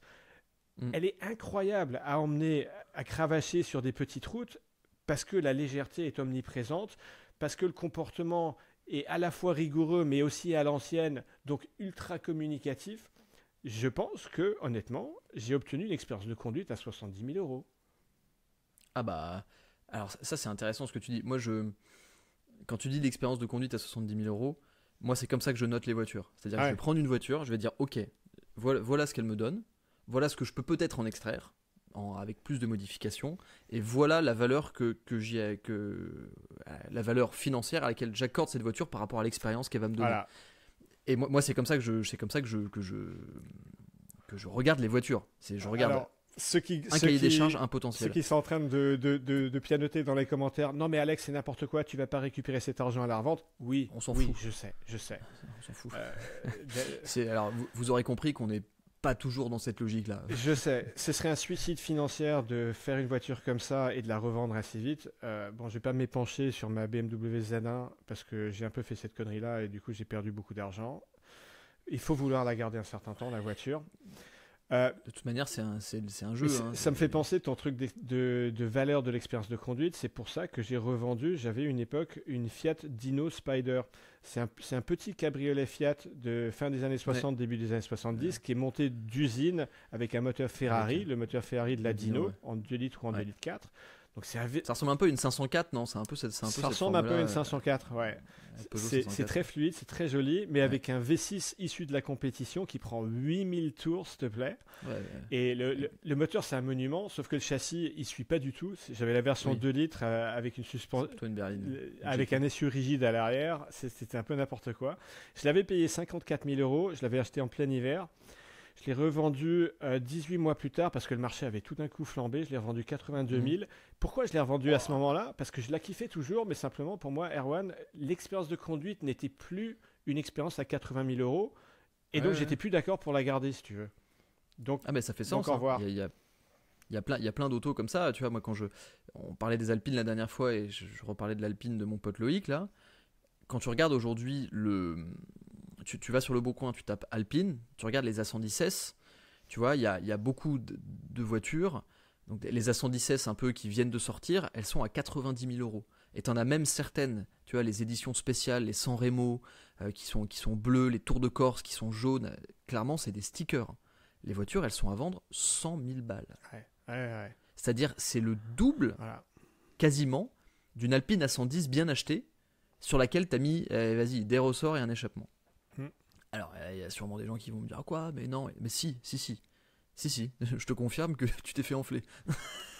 Il n'y a pas d'autre manière de le dire. Et l'expérience de conduite et tu vois, et par exemple, moi, j'ai un benchmark à 100 000 euros. C'est le Boxster Spider. Le Boxster Spider alors, plutôt dans la catégorie des voitures modernes, en génération 981, 2013, 14, 15. Pour moi, c'est plutôt à 90 000 euros, mais Boxster Spider Cayman GT4 981, c'est le benchmark à 90, 100 000 euros. Parce qu'en fait, c'est des voitures qui, en termes d'exclusivité, de plaisir, de performance, de sensation et de feeling de conduite générale, qui remplissent la gamme des 90 à 150 000 euros. C'est-à-dire que tu prends toutes les voitures qu'il y a entre eux qui valent au milieu de cette gamme de prix, le Boxster Spider et le Cayman GT4 répondront toujours à toutes les exigences de ces voitures jusqu'à un budget de 150 000 qui te permet d'avoir des voitures qui deviennent quand même sacrément différentes. Passons aux news du jour avant de répondre aux questions. Alors Alex, news de cette semaine, que s'est-il passé dans ta vie automobile? J'avais prévu de vous raconter que vendredi, j'ai pris un billet de TGV pour aller voir une Honda Accord Type R. Comme vous savez, c'est mon obsession du moment d'avoir un 4 cylindres hyper énervé et dans un format de berline familiale dans laquelle je peux emmener femme et enfant. Nickel. Sauf que j'ai fait le point de mes finances et de mes engagements à venir sur les mois prochains et j'ai pas envie de me mettre en difficulté pour une bagnole. Alors, ce que je vous ai pas encore dit, c'est que c'était un cadeau de consolation envers moi-même, cette Type R, pour une voiture que je vais vendre. Ah. Donc ce sera une avant-première que je vais vous annoncer ça. Ça va en surprendre certains, mais en même temps, toutes les bagnoles que j'ai actuellement, je les adore. Donc quelle que soit celle que je vous aurais annoncée, ça aurait été une surprise. En fait, ça devient évident seulement par élimination. Ma 996, c'est l'expérience de conduite que je préfère, donc elle ne bouge pas. Ok. Ouais. Mon Alpina B10, elle m'a servi 6000 km l'été dernier. C'est tellement utilisable sur des grandes distances avec famille à bord que elle bouge pas. Et une exclusivité assez imbattable aussi, Ouais, quand même. elle est unique avec ses 468 000 km et son Alors, état quasi concours. aussi, ouais, c'est dingue. Ouais, elle va nulle part. Je vais évidemment pas vendre la Panda 100 HP parce que j'ai 4600 euros dedans. C'est pas avec ça que je vais payer des grosses factures. Ouais. C'est un peu le même principe avec mes deux E30. J'ai une E30 320i Bord et une 325i Touring. Chacune représente moins de 20 000 euros et je les utilise vraiment beaucoup. Elles sont très utilisables, donc elles ne bougeront pas. Ok. Alors ceux qui suivent, il en reste une. Elle est passée récemment en vidéo puisque je l'ai emmenée en stage de pilotage de glisse chez Yann Le Jossec chez Pégase en Bretagne. Je lui en ai mis plein la tête. Elle a adoré cette bagnole. C'est ce qu'il faut. C'est ma E21 323i full resto mode et c'est celle-là qui doit partir parce que c'est à la fois celle qui Ouais. vaut le plus d'argent, et on va en parler Ouais. dans une seconde de combien elle vaut, et c'est à la fois celle que j'utilise le moins parmi toutes mes voitures. Donc en fait l'équation elle est vite résolue. Ok, bah, c'est celle que tu utilises le moins, mais c'est aussi un peu la plus exclusive en termes d'utilisation, parce elle est pointue cette bagnole. Enfin, tu l'as beaucoup C'est celle préparée. que je préfère en termes de pilotage. Je vous ai Ouais. raconté tout à l'heure en quoi je considère que c'est une expérience de conduite à 70 000 euros. Ouais. Et c'est vrai, pour autant, j'en ai pas suffisamment l'usage et elle immobilise un paquet de thunes. Alors combien de thunes, ça c'est le marché qui va nous le dire. Je vous ai dit tout à l'heure que la Pour 20 base 000 euros, je la m'avait prends. Erwan, dégage. La base m'avait coûté 32 000 euros, j'ai mis 40 000 derrière. Alors ça ne veut absolument pas dire qu'elle vaut 70, loin de là. Je ne sais pas si je vais mettre une annonce, je ne sais pas si je vais la mettre dans une enchère en ligne, Ouais. prix de réserve ou pas, c'est encore très tôt. Il faut que je me fasse avec l'idée de m'en séparer. Je vais mûrir un peu ça un minimum. Ouais, tu vas. Mais ouais, je suis pas très content, c'est un peu déprimant comme news. Bah, j'avoue que je m'attendais pas à ça. Je Mais- m'attendais à la limite à ce que tu me dises, oui, bon, allez, peut-être, bon, le Touring, tu l'as pas acheté il y a longtemps, donc je me suis dit, bon, ça pourrait être ça. La E34, il t'en reste qu'une, bon, voilà. La 996, pareil. Je m'étais dit, si tu dois vendre des voitures, ça serait probablement la série 3 Bord, la E30 ou la Break, quoi. Mais la 323, moi, c'est typiquement le C'est genre des de truc que bagnoles j'aurais du qui mal à vendre. immobilisent, elles immobilisent pas assez d'argent et je m'en sers beaucoup. Elles sont super Ouais, utilisables. ok. Ah, c'est toujours la J'ai- question de la voiture. C'est toujours Bon, la question de la voiture. Alors personne ne va pleurer sur mon exclusive. sort parce que je vous ai dit qu'il y a un cadeau de consolation qui m'attendra, c'est une Accord Tipper quand j'aurai vendu la E21 et j'ai un autre Ouais. cadeau de consolation qui est en cours Ah. et qui est complètement raccord avec le sujet du jour. Je suis en train de légèrement modifier ma E30 325i Touring. Alors non, je ne vais pas refaire 40 000 euros de dépenses dessus. Je Ouais. vais savoir m'arrêter sur cette fameuse pente glissante. Faut savoir que c'est une bagnole qui a déjà d'usine le pont court, puisque ça venait avec l'option pont autobloquant. Elle Mhm. a déjà un short shift, elle a déjà le volant M-Tech, elle a déjà des sièges Recaro que j'ai fait monter à la place des sièges sport. J'ai fait monter récemment suspension high-back moins 30 mm et Bilstein B8, c'est super. Ça enlève le flottement et sans impacter Ouais, ce que j'avais sur trop le les autres, confort. Crémaillère, parce que là, c'est une direction qui a 4 tours de butée en butée. Je vais remplacer Ah ouais. ça dans 2 semaines, ça va arriver par une crémaillère de Z3 1,9 litre qui réduit les 4 tours à 2 tours 7. Et elle peut se le permettre parce qu'elle a la direction assistée. Ouais, génial. Je fais monter un échappement complet, y compris le collecteur. Je fais monter des barres stab parce que je trouve qu'elle prend toujours un peu trop de roulis. Je vais monter des cils en bloc un peu plus rigides et des supports moteurs semi-rigides, comme on l'a nommé tout à l'heure, Comme sur la 996. pour remonter un peu plus de son via des vibrations dans l'habitacle. Donc tout ça, ça va faire quelques milliers d'euros, certes, mais pas Oui. des dizaines de milliers. Ok. Ouais, alors c'est oui, c'est une justification peu entendable, mais Tu vois les maths de mecs en cours là. ouais, les maths de mec, encore une fois. Oui, d'accord. Oui, bon, ma foi, après, de toute façon, chacun s'y retrouve à sa, à sa manière. Hein. Oui, on n'est pas là pour se juger. Non, bah non. De toute façon, on est là pour dire à quel point, pour expliquer à quel point. C'est un peu un confessionnal parfois ce podcast. Oui, c'est ça. En fait, on est en train d'expliquer. On essaie de se rassurer en partageant ce genre d'infos avec vous plutôt qu'avec les gens qui partagent nos vies, qui nous prennent certainement pour des tarés. Mais bon, au moins nous, on se comprend. Alors je précise quand même pour ceux qui se poseraient la question, non, je ne dépense pas l'argent du foyer, du ménage. Je ne suis pas en train de priver mes enfants de leur future éducation. C'est mon argent particulier à moi. Mais oui, Timothée, ok, tu n'as pas de lit, mais il y a un concours, quand même. Si on peut dormir dans un touring BMW. Oui, Timothée, tu n'as pas de jouet, et tous tes amis en ont, mais bon, un nouvel échappement quand même. Je précise que Timothée est un nom au hasard. Le premier qui m'est passé par l'esprit. Allez, à toi. D'accord, donc bon, en fait, finalement, alors si je résume, tu vas vendre ta 323i pour finalement modifier ta voiture, on va dire familiale, pour que ça y ressemble le plus possible. En gros, c'est ça, quoi. C'est un peu ça, la notion de cadeau de consolation. Ouais. D'accord, ok, je comprends. Donc finalement, c'est une transition de plaisir d'une voiture vers l'autre en récupérant quand même beaucoup d'argent. Tu sais, Erwan, c'est bien connu que des vrais bagnolards peuvent s'amuser à tous les niveaux de budget. J'ai pas besoin d'avoir une expérience de conduite à 70 000 € pour m'amuser. Absolument, je comprends. Mais finalement, ta news de la semaine est un peu similaire à la mienne, puisque moi en ce moment j'essaie de vendre ma Porsche 968. Quand je dis j'essaie, c'est je rame. Donc pour un peu d'historique, j'ai mis la voiture il y a 1 mois sur Le Bon Coin. J'avais mis initialement à 35 000 €, puisque c'est pas loin du prix que je l'ai payé. Bon, il y a quand même pas mal de pièces, même si évidemment les pièces ne se valorisent pas. Je l'ai très rapidement baissé à 30 000. Alors c'est un gap énorme, mais en fait la raison pour laquelle je veux vendre cette voiture, c'est pas initialement pour la remplacer, c'est pour un achat immobilier. Bon, il se trouve que l'achat immobilier va peut-être pas se faire, donc bon, la voiture est en vente. Je me dis bon, même si ça se fait pas, bon, si peut-être je la garde, mais je suis pas sûr. Ou alors s'il y a quelqu'un qui la prend, elle part. Mais bon, s'il y a personne, peut-être que je la garderai un petit peu. Mais du coup, j'étais en grande considération parce que cette semaine, j'étais au garage Overdrive Automobile et quelqu'un est passé et a été réellement intéressé par la voiture.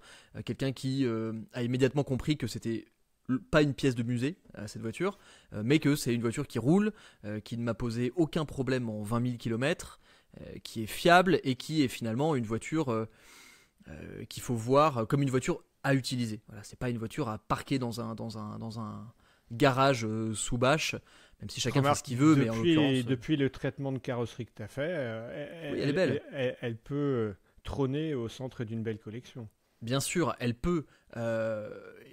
et c'est évident, mais parce qu'elle est jolie et la carrosserie est quand même sacrément rattrapée grâce au restauré fixe. Néanmoins, voilà, quand tu vas regarder un petit peu dans les détails, voilà, c'est une voiture qui a vécu, tu as des impacts sur la peinture, techniquement on pourrait repeindre le pare-choc et voire même la face avant. Moi, je suis partisan du fait que quoi qu'il en soit, cette voiture, je roule avec. Donc, si je la repeins intégralement, en fait, derrière, il faut que je refasse un PPF. Et donc, en fait, c'est des milliers d'euros qui vont fondamentalement pas rajouter 5 000 € de valeur à la voiture. PPF, ça veut dire film de protection. Ouais, voilà, un film de protection transparent. Bon, techniquement, si j'avais été malin, j'en aurais fait poser un avant d'aller au Cap Nord. Mais en fait, oui, j'ai pas eu le temps. À la base, c'était prévu. La voiture devait être entièrement protégée, mais en fait, on n'a pas eu le temps. On n'a pas eu le temps, tout simplement. Et donc, bref, tout ça pour dire que je me suis posé cette semaine, enfin, je me pose tout le temps cette question. Si jamais, effectivement, la voiture se vend et que cet achat immobilier ne se fait pas, par quoi je la remplace ? Et je sais pas. C'est toujours les cordonniers les plus mal chaussés. Mon cerveau s'est perdu dans différentes possibilités, en sachant que il faut prendre en compte que la série 5, dans pas longtemps, va subir une grosse restauration, donc ne sera pas disponible. Je me plains en plus un peu du fait, alors c'est un faux problème, mais chacun ses problèmes, du côté un peu trop parfois prise de tête d'avoir une voiture de sport telle que la Porsche, qui est en plus un peu préparée pour aller vite, pour des petits trajets, typiquement des trajets un peu où je vais en ville, faire des courses, ou alors à mon club de sport où je vais quasiment tous les jours, où je passe principalement par de la ville. Alors c'est très sympa d'arriver à mon club de sport en Porsche, mais c'est pas le plus agréable. C'est pas le plus agréable parce que bah voilà, il y a les dodades, il y a la ville, il y a les ralentissements, il y a tout ça. C'est pas très adapté. Et donc il y a une partie de moi qui est très envie d'avoir un daily. Alors moi, quand j'entends daily, je sais immédiatement ce que j'entends. J'entends une série 3 break, série F, ou voire même une belle E46, même si j'ai déjà eu une E46, donc j'ai pas vraiment envie. Mais j'entends vraiment une voiture moderne. Donc on va dire budget 15-20 000 euros. Le truc, c'est que ça fait beaucoup d'argent immobilisé pour une voiture sur laquelle je peux pas trop faire de contenu. Parce que bon, une série 3 break, tout le monde s'en fout. Donc je me suis dit bon, il faut que j'arrive à trouver un peu un entre-deux, parce que forcément les voitures, elles sont pour moi, mais elles sont aussi pour la chaîne, parce que c'est des projets que je mène, que je partage avec les gens. Donc je me suis dit peut-être un break un peu moins moderne, un peu plus rigolo, donc une 46, une 36 peut-être. Et en même temps, je me disais que c'était quand même super proche de la E34, donc même si c'est pas trop la même philosophie, on reste dans des BMW très proches. Donc ça avait pas trop de sens. Ensuite, je me suis dit attends, et pourquoi pas une Clio RS, ou une Mégane RS, et à côté avec le surplus, peut-être je m'achète une moto, tu vois. J'ai très envie d'avoir une moto dans le sud, même si l'hiver arrive. Après, je me suis dit que en fait, je voulais m'acheter un truc complètement idiot, et peut-être un petit daily en plus. Donc je me suis dit allez, je fais Lotus, genre une Elise, et une Fiat Panda 100 HP ou un truc équivalent en plus. Ouais. Mais ça fait 3 voitures, enfin, bref, c'est infini. Bah, est-ce que ça dépend? Ta E34 va être immobilisée, à ton avis, combien de mois? Bah, c'est difficile à dire. C'est un peu difficile à dire. Allez, on va dire 2 mois. C'est pas hyper long. Ah oui, c'est pas super long. Non, c'est pas très. Non, allez, on va dire 3, parce qu'il y a un peu de travail sur le. Bon, ça sera l'occasion d'une vidéo YouTube complète, mais il y a du travail sur le châssis. Il y a un peu de corrosion. Bon, c'est une 34 avec 250 000 km qui vient des pays de l'Est sans historique. On s'attendait pas vraiment à autre chose. Et il y a du travail de carrosserie, il y a du travail de prépa châssis. Dans l'ensemble, c'est pas ultra long, mais ça peut prendre du temps. Donc voilà, on va dire que je prends une fourchette large, 2-3 mois, le temps que tout se fasse. C'est un peu l'idée. Et si la Porsche est vendue, j'ai pas forcément envie de... Ouais, en fait, soit j'ai envie d'une voiture très confortable, vraiment pour un daily, soit j'ai envie d'une voiture ultra extrême. Pas vraiment d'entre-deux. Bah, comme tu vas récupérer prochainement, 3 mois plus tard, ta voiture très confortable, j'ai l'impression que ce serait un non-sens d'avoir une autre voiture très confortable. C'est pas faux. Et par rapport à ton idée d'avoir 3 bagnoles, ça pourrait se défendre sur une durée aussi courte que 3 mois si tu savais que tu pouvais rentrer dans la troisième voiture et ressortir en la revendant vite. Ouais. Mais tu sais comme moi, comme il faut toujours compter sur un peu d'emmerdement quand on achète une nouvelle voiture, il y a toujours des trucs à faire, même quand soi-disant il n'y a rien à faire, il y en a toujours. Absolument. Et puis je pense que tu es très pris par le boulot. Est-ce que tu as vraiment envie de t'emmerder à Non, faire des allers-retours chez le garagiste? Et j'ai techniquement pas la place d'avoir 3 voitures. Parce que chez moi, je peux en garer qu'une. J'en ai l'autre à la conciergerie Overdrive. Et je switch en fait les deux quand j'ai envie. Mais je peux difficilement avoir 3 voitures. Je peux avoir 2 voitures et une moto en revanche. Bah, tu peux, si c'est une voiture assez modeste que tu peux garer dans la rue, un truc qui passe ni vu ni connu. Oui, techniquement. Mais à un moment, je regardais vraiment les Clio RS.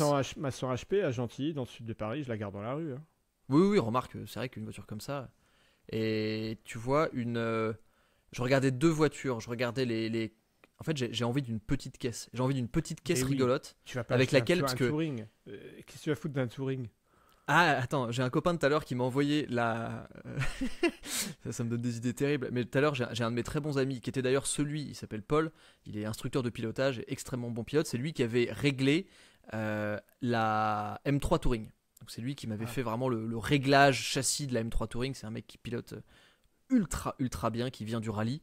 Et Paul a mis pas plus tard qu'il y a 10 minutes l'annonce de sa 328i E36 Touring avec suspension, frein, autobloquant. Ah non.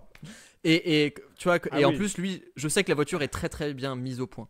parce que c'est un mec qui pilote, etc. Ah mais ça va, si tu vas sur les E36, là t'es plus sur un gros truc de fête de famille, parce que ça reste un truc assez compact. Ouais, c'est assez compact, 328i, donc 6 cylindres Atmo, ça fait quoi, Ouais. 190 chevaux, 193, un truc comme ça. Ouais, dans ces eaux, ouais. Autobloc OEM+, donc un truc ouais, un peu agressif, une très bonne géo, des freins, ça veut dire que ça peut faire la voiture de tous les jours sympa. Ça fait la machine à glisse, parce que moi dans les petites routes ici, là il commence un peu à pleuvoir, sans dire que je fais du rodéo urbain, les routes ici sont exceptionnelles pour ça, et moi j'aime bien ça. 13 000 euros. 13 000 Ah, 13 000. Ah mais 220 000 km, quatrième propriétaire, entretien nickel, 5 000 euros de frais dedans. Pourquoi elle est pas plus chère? C'est parce qu'elle est un peu brouillon? 220 000 bornes, bah je sais pas pourquoi elle est... Non, elle est assez propre, elle est blanche avec des jantes BBS noires. C'est pas la config de mes rêves, mais bon, sympathique. Ça me chauffe un peu. Tu déconnes, c'est évident, faut acheter ça parce que ça te donne derrière la latitude, éventuellement, post-restauration, de revendre la E34 540. Parce que là, tu vas avoir un truc qui fait doublon. Parce que la E36 break, elle peut faire toute distance, elle peut faire des longs road trips. C'est ta bagnole du quotidien, elle fait tout bien, quoi. Bah, c'est un peu ce que je me dis. Décision. Bon, quand on aura raccroché, tu m'envoies les photos. Ouais, je t'envoie l'annonce. Paul, si tu nous écoutes. Approuvé. J'essaie je de mets me mon retenir. tampon. Alors, j'ai pas encore vu les photos, mais le concept est approuvé. Bah, le concept est approuvé. Et en plus de ça, elle a un volant de ces 3 branches tulipées là, en Alcantara. Et moi, c'est un truc, j'adore ça. Bah oui. Moi, c'est un truc, j'adore ça. Oui. C'est terrible. Non, mais blague à part, la question de remplacer une 968 est assez particulière parce que c'est une voiture qui fait tout. Et au final, c'est ce que je lui reproche. Parce que maintenant que j'ai deux. Quand je l'ai acheté, j'avais qu'une voiture. Donc j'étais super content d'avoir une voiture qui fait tout. Bien sûr. En plus de ça, j'adore l'exclusivité de la 968 et c'est une voiture qui est incroyablement utilisable pour tout. Road trip, quotidien, NURB, course, glisse, tout ce que tu veux, ça fait tout.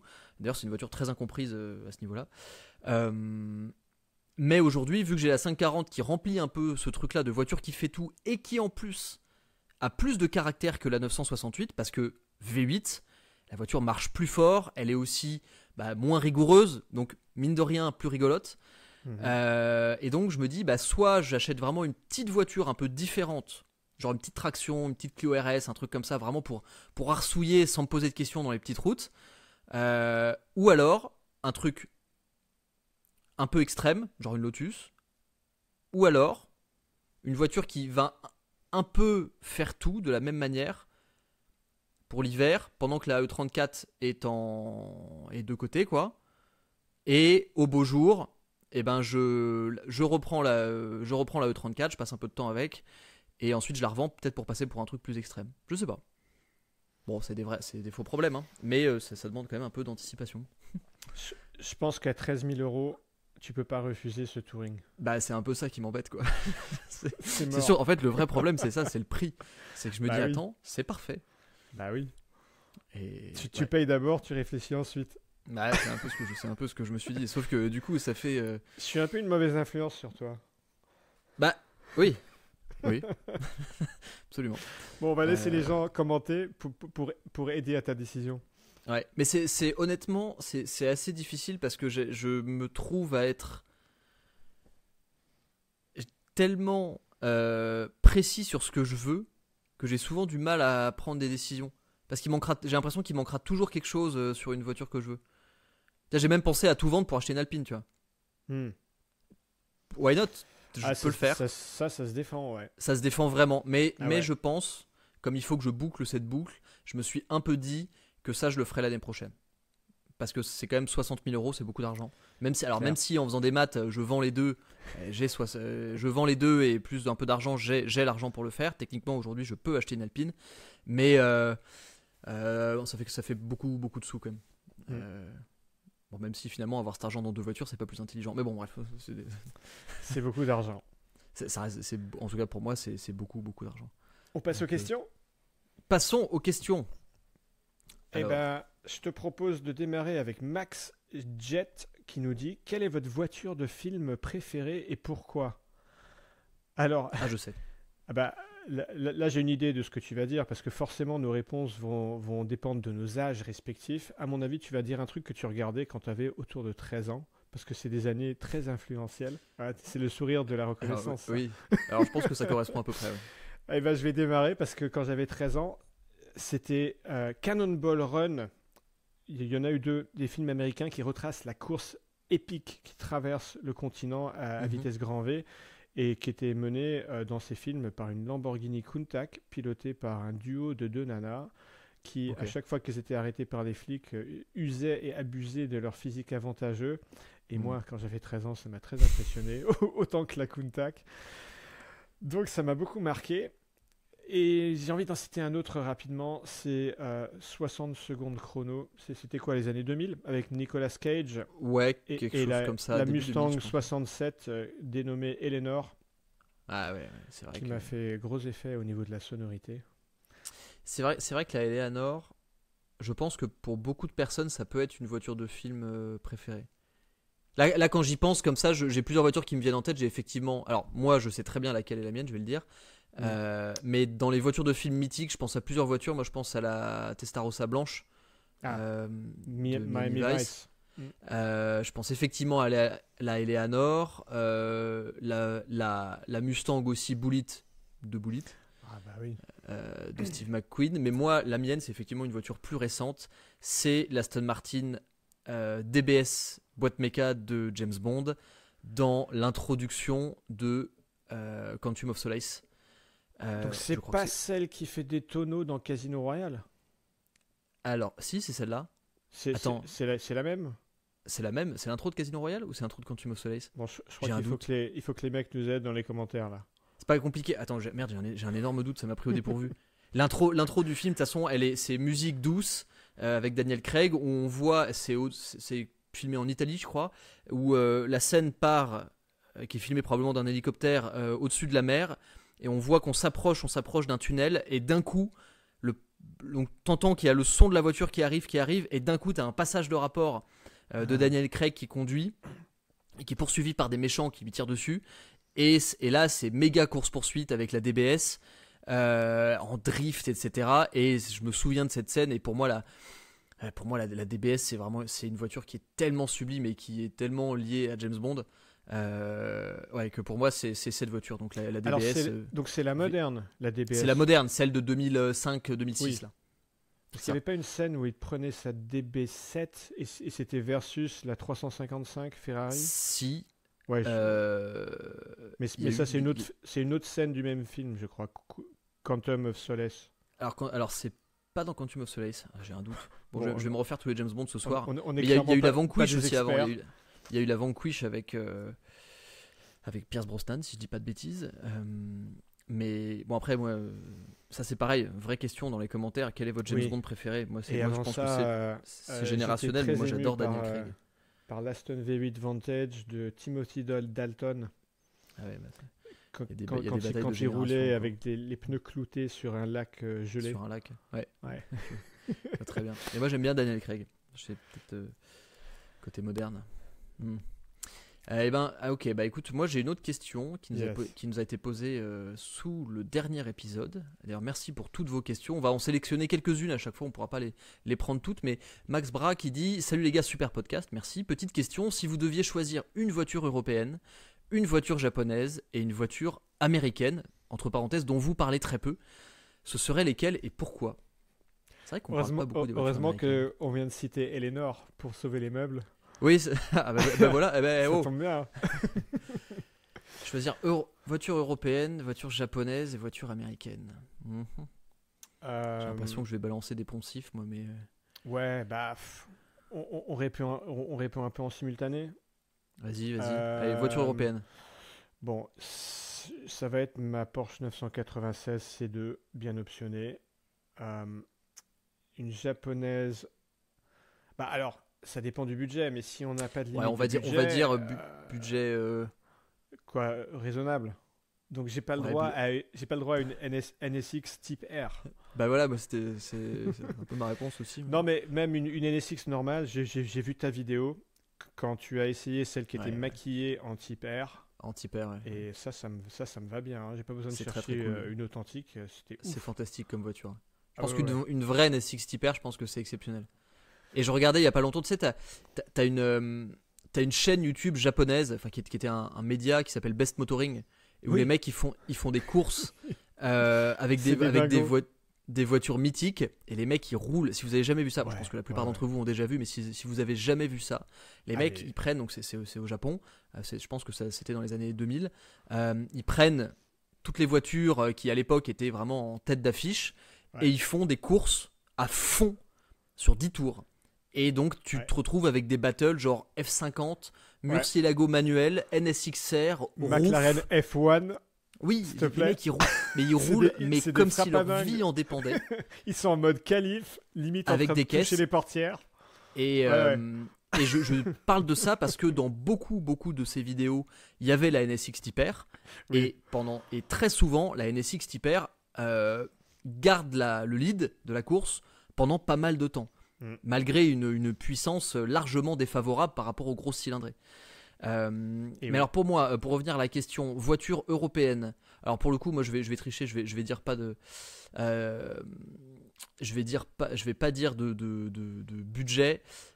Pour moi c'est F40 parce que si je devais, je fais un entonnoir voiture européenne mythique, marque européenne mythique Ferrari F40. Voilà, moi je suis sur F40. Ensuite voiture japonaise. Alors je suis en grosse hésitation entre une Nissan R32 GTR Mhm. pour plein de raisons. Mais alors, étonnamment, j'ai jamais conduit cette voiture. J'ai conduit R33 et R34 qui sont des bagnoles fantastiques à conduire. C'est incroyablement léger. T'as un toucher de route de dingue alors que tu Ah t'y ouais. attends pas parce que tu vois la taille de la voiture. Mais en réalité, c'est des voitures qui sont très très étonnantes à conduire. C'est fun, ça marche bien. Et en châssis, c'est incroyable. Et on m'a toujours dit que la R32 GTR était la meilleure et la plus pure. Parce que c'est quasiment une caisse de course, la R32 GTR. Donc je dirais R32 GTR pour le mythe. C'est les années Euh, 90. J'ai peu de ouais. culture des japonaises. C'est fin. Alors si je dis pas de bêtises, c'est effectivement pas ma spécialité, c'est fin 80, début 90. Ouais. Si je dis pas de C'est bêtises, parce un, que c'est la un gros R34, c'est plus. coupé 600 lignes biturbo. Ouais, Mm. exactement.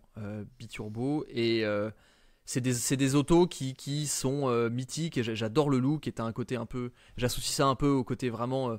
Un peu drift, compétition, Oui. etc. Donc ça me plaît. Et surtout, c'est des voitures dont le. Alors, en tout cas, moi, de mon point de vue, entre guillemets, d'amateur de voitures européennes, c'est des voitures dont le physique n'a rien à, enfin, le physique n'a Mm. rien à voir avec les performances de la voiture. Genre, la première fois que j'ai essayé une R34, c'était une GTT d'un copain, Louis, je sais pas s'il écoute cette vidéo, enfin ce podcast, et je m'attendais à je sais pas, je m'attendais à un veau, mais par méconnaissance, hein, pure. Et j'étais bluffé de l'efficacité, du fun, de la légèreté, de la bonne mise au point de ces bagnoles. C'est Mm. pour ça d'ailleurs qu'elles sont aussi mythiques en réalité. Euh, donc du coup, moi ça fait F40, R32 GTR et voiture américaine. Pour toi, t'as dit ta japonaise Oh NSXR bah américaine. ouais ouais NSXR et américaine ça va être assez facile à dire surtout si tu as décapé le budget. Je vais être sur une Mustang Boss 429 donc on est sur 1969 ou 70. C'est un 7 litres qui monte très haut en régime parce qu'il est dérivé du moteur utilisé en compétition en NASCAR à l'époque. Ok. Et elle a un look. Et alors, combien ça vaut ça aujourd'hui? Mais ça vaut 800 000, un truc comme ça. Ah, C'est complètement hors de prix. ok. Très stylé. Moi, ça va être. Alors, j'ai hésité avec la Mustang parce que j'aime beaucoup la Mustang, mais ça va être la Dodge Viper. Alors, Ah ouais. quelle que soit la génération, mais la Dodge Viper, c'est une voiture que j'adore. J'ai essayé toutes les générations sauf la 3.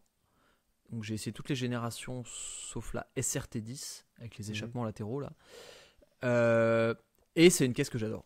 Ça, en fait, pour moi, c'est un peu cliché, mais ça représente l'Amérique. Mhm. C'est des voitures qui sont effectivement dangereuses à conduire, mais en réalité pas si dangereuses que ça si tu sais conduire. Alors, faut Euh, préciser qu'elle a un V10 de ouais, 8 litres de cylindrée et c'est ça. qui est pris d'origine sur un camion américain. Ouais, alors attends, parce que Mais qui a été modifié chez Lamborghini oui, par leur pour la département première, d'ingénierie pour pour la l'adapter première. à une voiture de sport. Et je suis en train de C'est mettre ça. des guillemets pour ceux qui écoutent le podcast audio. Parce que la Mais notion de la sportivité aux USA est assez différente. En fait, la raison pour laquelle je choisis la Dodge Viper, c'est déjà pour une question d'image. J'adore. J'adore les muscle cars. En fait, en général, j'adore les voitures qui ont une aura telle que tu sais, tu peux pas t'empêcher de penser que le mec qui conduit ça est un peu cinglé. Tu sais. Et moi, j'avoue que j'adore ça. Et la Dodge Viper, pour moi, c'est la représentation ultime de ça. La montée en régime et la sensation que tu as en tant que conducteur de la force de ce moteur est unique. C'est absolument unique. Et c'est des autos qui sont pas si merdiques que ça à conduire. Alors, il y aura tout et son contraire. Il y en a qui seront merdiques, il y en a qui le seront moins. Mais moi, en tout cas, toutes celles que j'ai essayées étaient vraiment sympas à conduire et avaient vraiment de l'intérêt. C'est une voiture que j'aime beaucoup. Donc ouais, ma sélection, ça sera F40, R32 GTR, Dodge Viper. Et pour toi? L'européenne, tu m'avais pas décapé le budget. J'ai dit sans budget. Ok, je vais être sur une ancienne. Je vais être sur une Ferrari 365 GTC. Donc petit coupé V12. Daytona ? Non, prédécesseur. On est sur les années 60. Là, la Daytona, c'est les années 70. C'est celle qui a une poupe arrondie. Je vois laquelle c'est. Elle était aussi dispo en GTS, c'est-à-dire cabriolet. Ouais. Et ce qu'elle a de particulier, c'est qu'elle est assez discrète, elle passe partout, mais qu'elle a châssis mécanique, frein, transmission de la 275 GTB, qui est une sorte d'icône à 3 millions, alors que celle-ci, elle est disponible à seulement 500 000 euros. Alors je sais que j'ai décapé le revenu, mais ce qui me plaît, c'est qu'en fait, personne ne la reconnaît. Elle passe discrètement, je pourrais partir dans Paris le soir avec, ou en road trip avec. Et on ne sait pas que c'est une bagnole qui vaut un demi-million. Quelqu'un qui ne connaît pas, il croit que c'est une bagnole à 50 000 peut-être. Il se dit c'est une vieille voiture. Alors j'enchaîne avec Gilles. J'adore cette question, Gilles, merci. Y a-t-il une voiture dont vous êtes amoureux, peut-être que vous avez déjà eu ou pas, alors que objectivement elle ne répond à aucune de vos exigences habituelles? Et là, j'en ai une qui me vient tout de suite. Vas-y, j'ai déjà eu. Sur le sujet. Alors, vous savez bien mon goût pour les voitures compactes, légères, à boîte manuelle, à moteur atmosphérique et qui sont très engageantes au niveau conduite. Et je suis amoureux d'une voiture que j'ai déjà eue, qui n'est rien de tout ça, puisque c'est la Bentley Continental T. Donc, c'est l'énorme coupé paquebot milieu des années 90. Avant la sortie de la McLaren F1, c'était la voiture la plus chère disponible sur tout le marché, toutes catégories confondues. Ça valait genre 250 000 euros en monnaie de l'époque. Ouais. Alors, ça pèse 2 tonnes 4, alors que c'est un coupé 2+2, et encore le plus 2, ça a intérêt à être des enfants de 10 ans, sinon ça passe pas. Moteur turbo de 6 litres 3 quarts, avec la zone rouge qui démarre à 5000, donc autant dire pas de régime, pas de sonorité parce que étouffé par le turbo. Mais l'événement que c'est de monter à bord, l'invitation au voyage. Alors, paradoxalement, je l'ai rarement sorti de Paris parce que en fait, j'avais la chance d'avoir d'autres voitures qui étaient plus engageantes à conduire. Mais pour juste sortir dans Paris un soir, je me sentais privilégié avec du... Il n'y a aucun plastique à l'intérieur. Il n'y a que du cuir, du bois, du métal. Je crois qu'il y a 11 vaches, si ce n'est pas 15, qui ont donné leur vie.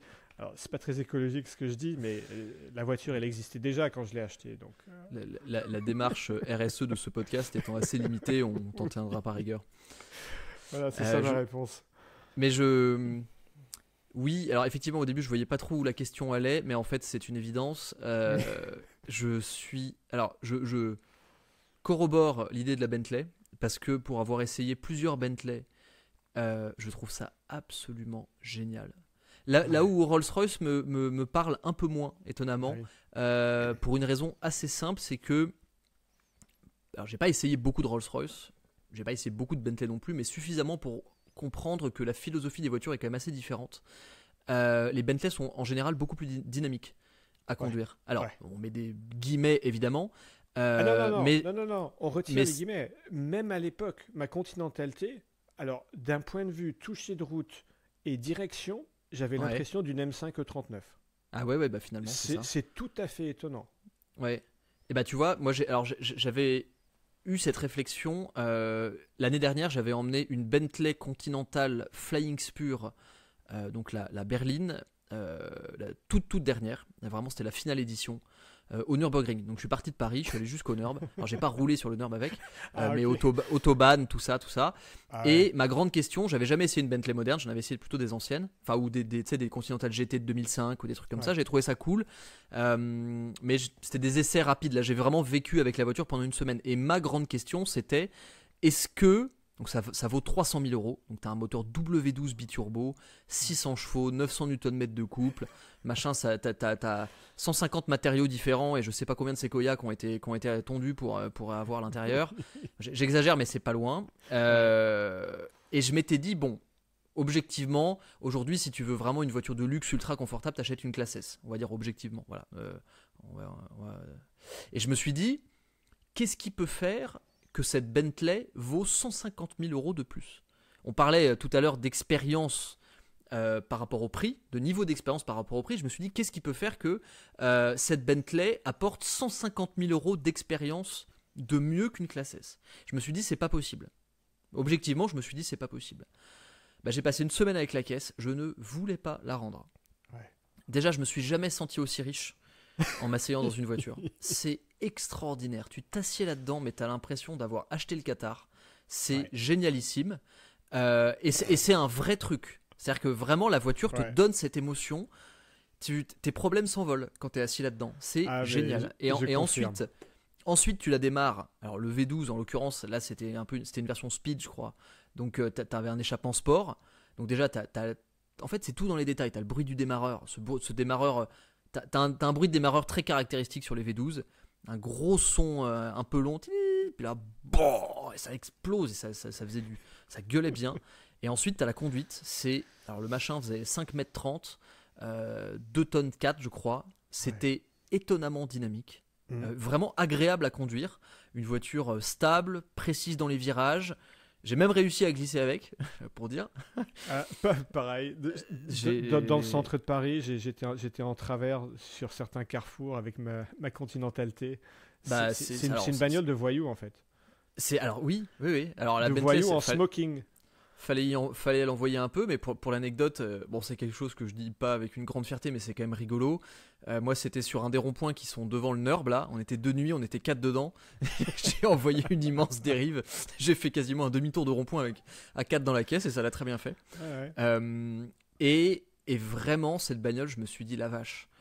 En aucun cas, ça correspond à ce que j'aime, mais c'est extraordinaire. Et je me suis dit, si un jour je peux avoir une Bentley, franchement, c'est Ouais. pas mal. Et de manière. Alors, ça c'est parce que j'ai découvert ça et j'ai trouvé ça trop bien.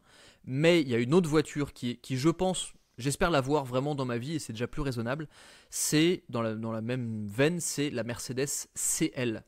Donc, c'est l'ancêtre de la classe S coupée. Et particulièrement la version CL 63 ou 65 AMG des années 2005, 6, 7, 8 là. Donc faut s'imaginer un coupé 5 mètres, un coupé 2 plus 2 qui fait 5 mètres de long, avec un V8 5 litres 5 biturbo qui fait 500 et quelques bourrins, et 612 en version V12, en version 65 AMG. Et en fait, je peux pas m'empêcher de voir cette voiture comme la caisse du gangster ultime, quoi. Ouais. T'es assis là-dedans, tu donnes l'heure à personne, tu consommes 40 litres au 100, t'en as rien à foutre. Et je trouve que c'est une voiture qui a une ligne fantastique. L'intérieur, je sais pas, j'ai une vraie fascination avec les Mercedes CL. Et même, je me suis même tâté à acheter un CL 500, tu vois. Pour aucune raison, juste que je trouve ça trop cool. En plus, c'est même pas une figure comment dire, quand tu dis 40 litres au 100, sur ma Continental T, je me suis amusé à mesurer sur un plein dans Paris, c'était 40 litres au 100. Ouais, ça m'étonne pas. Alors, je m'en foutais parce que sortir dans Paris, c'est faire 5 km, 10 Mm. km, donc c'est pas très grave. Mais oui, c'est amusant. Mais ouais, si je devais avoir une réponse plutôt raisonnable entre guillemets, ça serait je pense un CL63 AMG. Ouais, J'aime trop. je te comprends. J'adore. Réponds. Une petite dernière question. Allez. Pendant que tu cherches, j'aimerais demander un petit service aux Vas-y, auditeurs et spectateurs parce que le podcast est en train de décoller bien. Ça fait super plaisir de voir vos retours positifs dans les commentaires.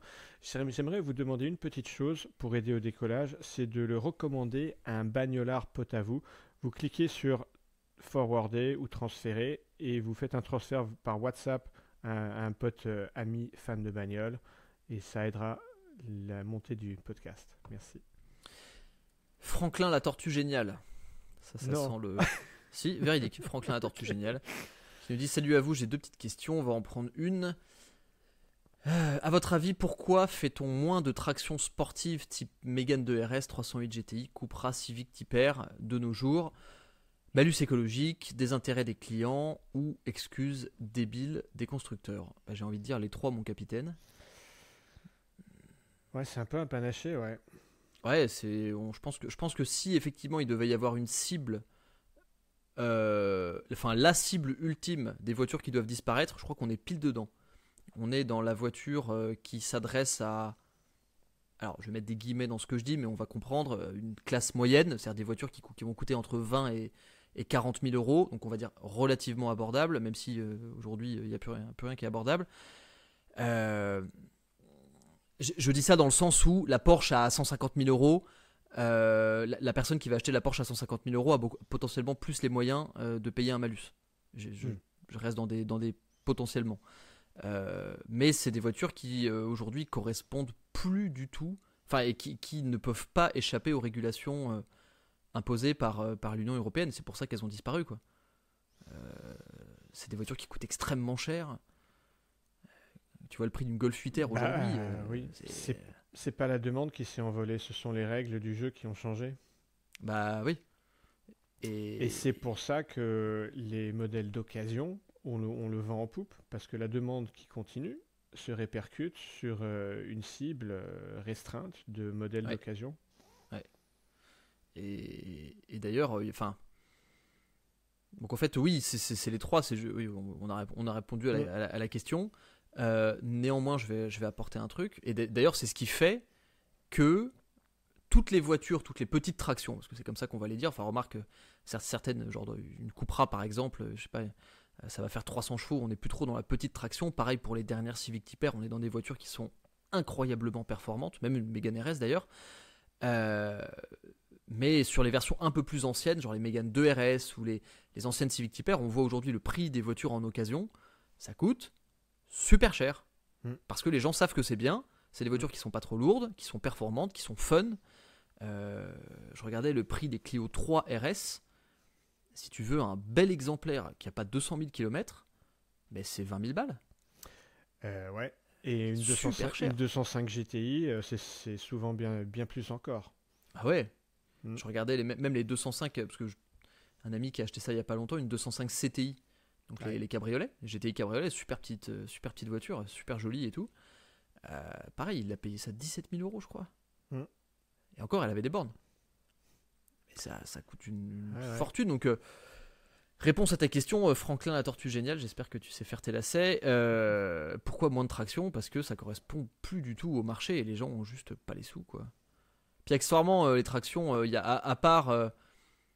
Enfin, pour moi, la meilleure traction qui a jamais été faite, c'est la Mégane RS. Mais enfin non, je dis ça. Non, c'est pas vrai. Je pensais que tu allais dire la Integra Type R. Oui, remarque, non, mais c'est pour ça que j'ai dit ça trop vite, mais je dirais que non, c'est pas ce que je veux dire. L'un des benchmarks des tractions, c'est la Mégane 2 RS. Voilà. Je vais plutôt le dire ça comme ça. Okay. La meilleure voiture que j'ai essayée en traction, c'était pas la Mégane 2 RS. Enfin, la Mégane RS tout court d'ailleurs. Je m'embrouille, mais c'est des bonnes voitures. Je crois qu'il faut qu'on s'arrête là. Hein. Bah ouais, on va. De toute façon, un épisode toutes les semaines, vous le savez, le jeudi. La meilleure chose que vous pouvez faire, en plus de vous abonner et de commenter le podcast, c'est de le partager, comme Alex l'a dit. Et continuez la semaine prochaine, Alex. Continuez avec vos questions, elles sont top, ça fait plaisir. Oui. À la semaine prochaine. À la semaine prochaine. Ciao. Ciao.